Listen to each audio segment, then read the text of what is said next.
मौसमियाती तब्दीली से निपटने के लिए बरवक्त इक़दाम ना किए तो मुस्तकबिल में बहुत नुकसान होगा। आज़रबाईजान के दारुल हुकूमत बाकू में COP29 समिट सरबराही इजलास से खिताब करते हुए वज़ीर आज़म शहबाज शरीफ का कहना था कि सैलाब के बाइस पाकिस्तान में स्कूलों, घरों और फसलों को शदीद नुकसान पहुंचा। सैलाब से पाकिस्तान को $30 अरब का नुकसान हुआ। वज़ीर आज़म शहबाज शरीफ का कहना था कि दुनिया ने मौसमियाती तब्दीली से होने वाले नुकसान पर पाकिस्तान की इमदाद के वादे किए। COP28 में किए गए वादों पर अमल दरामद होना चाहिए। इनका कहना था कि हम नहीं चाहते कि पाकिस्तान की तरह दीगर ममालिक भी तबाहकुन सैलाब जैसी सूरत हाल का सामना करें। पाकिस्तान मौसमियाती तब्दीली से निपटने के लिए भरपूर इक़दाम कर रहा है। वज़ीर आज़म ने कहा कि हम नहीं चाहते कि हम नेशनल कार्बन मार्केट फ्रेमवर्क पर काम कर रहे हैं। दुनिया को पाकिस्तान जैसे तरक्की पजीर मुल्कों की मदद करना होगी। पाकिस्तान मुतबादिल तवानाई के ज़राए में सरमायाकारी का ख्वाह है।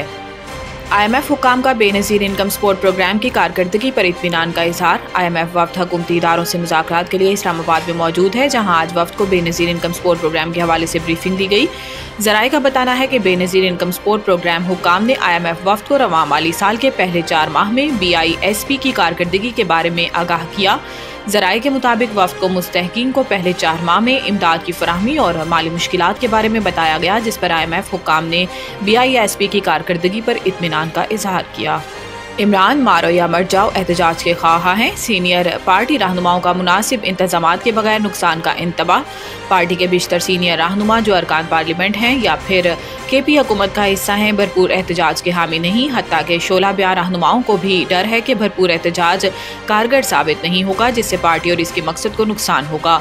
PTI के तकरीबन तमाम सरकर्दा अरकान सूबाई असम्बली इन लोगों में शामिल हैं जो डू और डाई एहतजाज के मुखालिफ हैं और इन्हें यकीन है कि इससे इमरान खान की रिहाई में मदद मिलेगी और ना ही पार्टी को फायदा होगा। इसके बरक्स इन अरकान ने खबरदार किया कि इस इक़दाम से पार्टी के लिए मजीद मसाइल पैदा होंगे। कहा जाता है कि अव्वल तो हुकूमत ऐसे एहतजाज की इजाज़त नहीं देगी और एहतजाज का मुकाबला रियासती ताकत से दे सकती है, जैसा कि माजी में होता रहा है।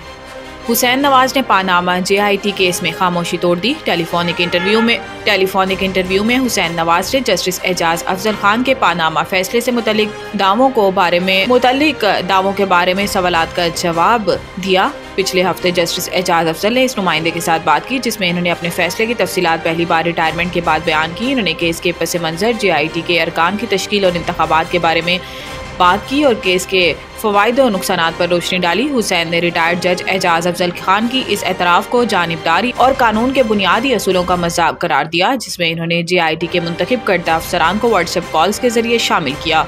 इन्होंने कहा कि अगर शफाफियत मतलूब थी तो इन्हें खुद शफाफ होना चाहिए था।